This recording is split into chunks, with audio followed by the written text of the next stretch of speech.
Captain Sandy, you have a very sophisticated but very simple rig that we're using today. Tell us about it.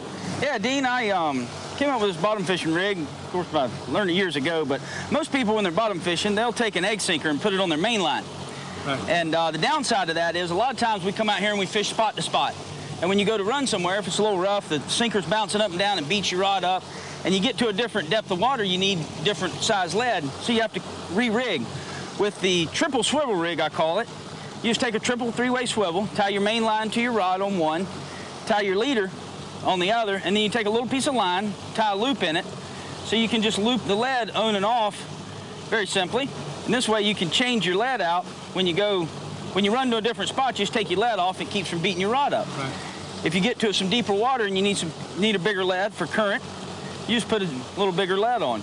Also, if you happen to get a big fish on, a big snapper will bounce up and down. You don't have that lead beating up and down because it'll beat right here on this knot and he'll break off. Break the knot.